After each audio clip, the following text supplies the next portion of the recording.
Olá, aluno! Seja muito bem-vindo ao seu curso de PySpark. Muito feliz de estar aqui com você e muito agradecido por você ter escolhido o nosso curso para aprender PySpark. Algo ultra moderno, tá super na crista da onda. As pessoas hoje estão começando a trabalhar muito mais com a questão da nuvem, com Big Data. E eu não poderia deixar de trabalhar com você em um curso de PySpark. A gente vai ver muita coisa interessante. Você vai aprender a instalar as ferramentas logo agora nesse início de aula, tá?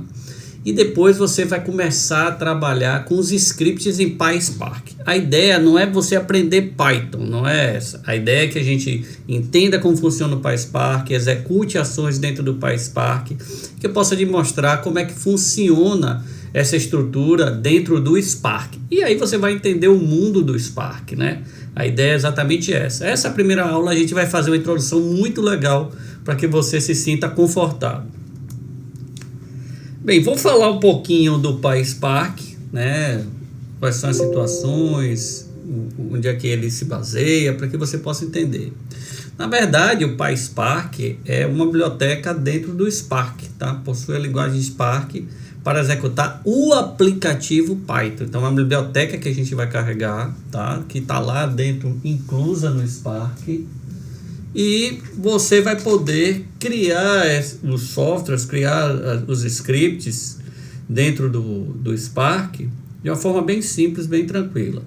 Então aqui eu já trago no segundo elemento, na segunda informação, de que o PySpark é uma API Python, tá?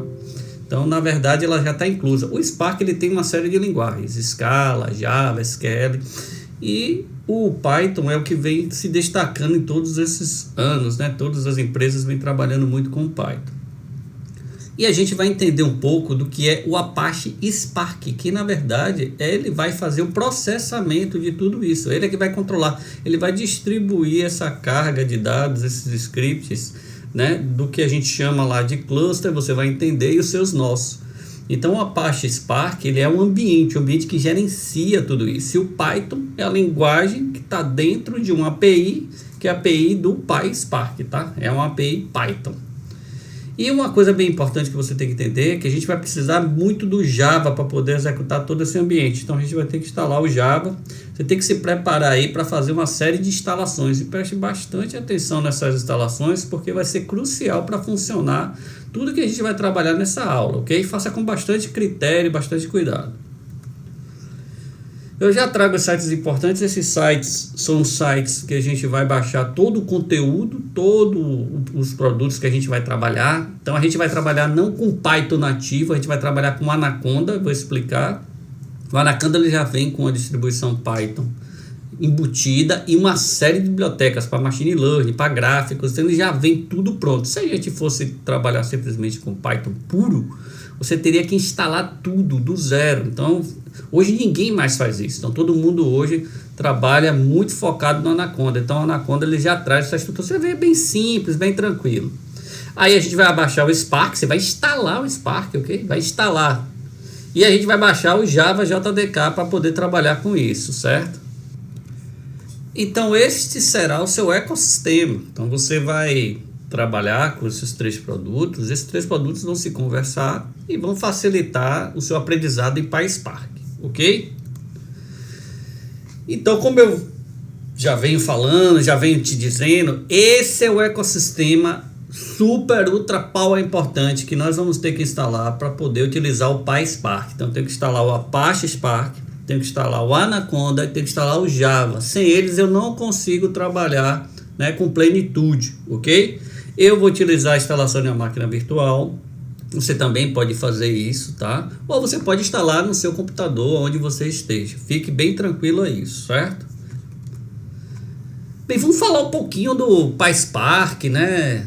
Qual é a ideia dele, as suas vantagens, né? Por que trabalhar com PySpark, né? Ele foi lançado com o intuito de fazer uma colaboração entre o Apache Spark e o Python. Então, assim, teria que se fazer uma estrutura para que o Python pudesse ser utilizado no Spark, né? No Apache Spark.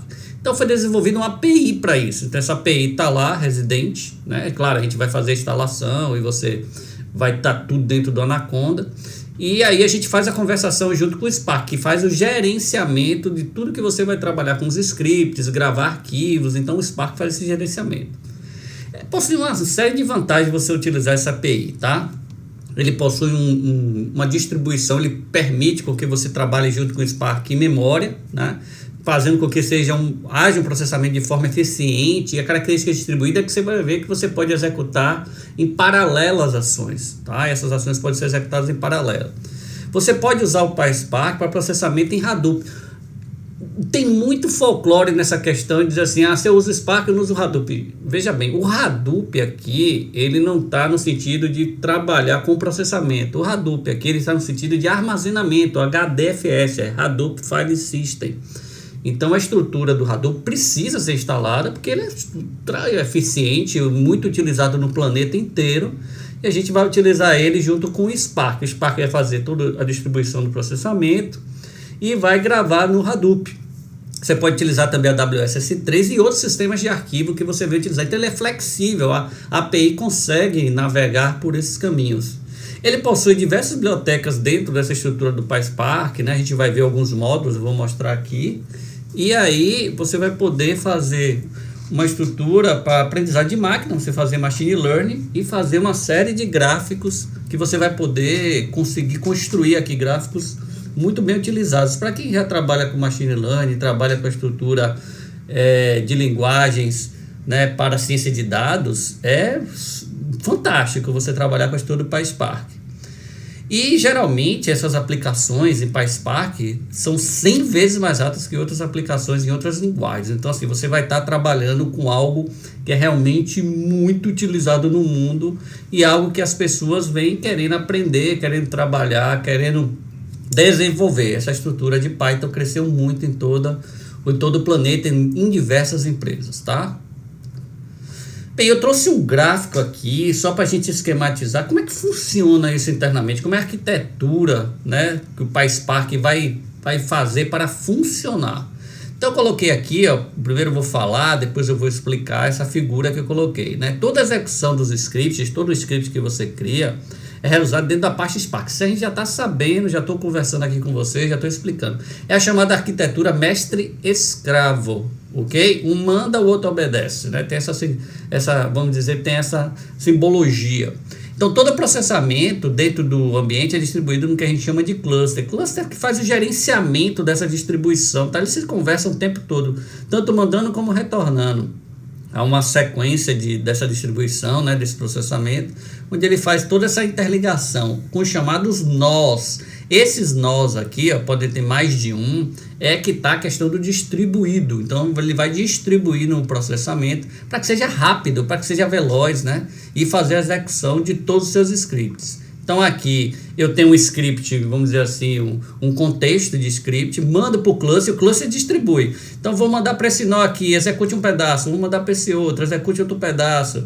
E aí devolve a execução e acaba sendo exibido pelo Apache Spark o retorno da informação. Então assim, na verdade é uma cadeia, um ecossistema que consegue gerenciar tudo isso, distribuindo as informações, permitindo com que seja rápido, ultra rápido, muito interessante, muito legal. Essa estrutura foi pensada para que você pudesse trabalhar, né, com eficiência, né, com qualidade.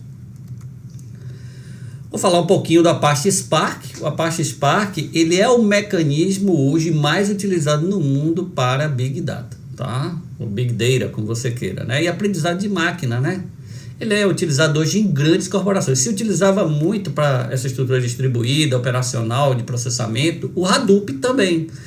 Só que ele foi perdendo porque o Apache ele utiliza a estrutura em memory. Então, se você tiver memória sobrando o suficiente, claro, vai ser muito mais rápido do que uma estrutura sólida de discos, né?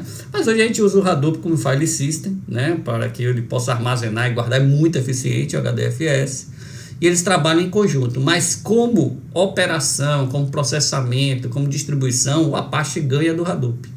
Mas não é tudo que o Apache é importante, não. Tem algumas limitações, gente, é memória. Então, assim, né, toda a memória infinita que você vai utilizar da máquina para poder estar executando seus comandos, executando seus scripts. Então, o Hadoop, em alguns momentos, ele vai ser mais eficiente, né, com uma escala gigantesca onde você não tem a memória suficiente para trabalhar, o Hadoop com certeza vai ser eficiente, tá? Não vamos desprezar o Hadoop nunca, ok? Um outro elemento muito importante é o cluster. A gente já falou, já mostrou naquela figura, né, a estrutura de como é que ele trabalha operacionalmente com a questão dos nós. O cluster é um conjunto de recursos que vai fazer toda essa operacionalização, toda essa distribuição dos seus scripts entre os nós. Então ele vai prover essa orquestração, ele é o chamado orquestrador, né? Então você vai ver que você vai criar projetos nos seus notebooks, a gente vai usar o Jupyter, que é o mais utilizado, né? Todas as empresas utilizam. E a gente vai ver que o cluster ele faz a distribuição dessas cargas de trabalho, né? E ele vai fazer essa distribuição e devolver isso lá dentro do ambiente do Jupyter para que você possa ver o resultado. Então o cluster é muito importante, ele realmente é o orquestrador, é o cara que gerencia todo esse ambiente. Bem, o PySpark, a gente tem diversos modos, tá? Não vou dizer que a gente vai pegar todos esses modos, mas assim, eu tenho vários modos no PySpark. Na verdade, dá realmente muito custo se você fosse aprofundar. A gente vai se aprofundar em alguns desses.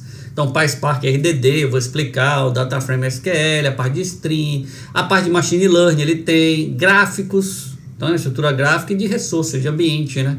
Então o PySpark ele é rico, esse API é riquíssima, tem muita coisa para que você possa aprender, para que você possa utilizar. É muito interessante, tá? Gosto muito de trabalhar com PySpark, vem resolvendo os grandes problemas hoje das empresas. E para quem trabalha com Machine Learning, ciência de dados, quer avançar em engenharia de dados, não tem outra estrutura melhor para que você trabalhe a não ser PySpark, tá? Bem, vou dar uma parada aqui na aula, essa primeira aula, vou encerrar e a gente vai começar a próxima aula falando da instalação, tá? A gente vai falar, vou detalhar aqui o que é que a gente vai instalar, quais são os sites que a gente vai acessar e nós vamos instalar o Apache Spark e o Anaconda Java. Muito obrigado, agradeço muito por você estar aqui comigo, tem muita coisa para estudar, espero que você esteja animado e qualquer dúvida você escreve para mim, tá bom? Um grande abraço.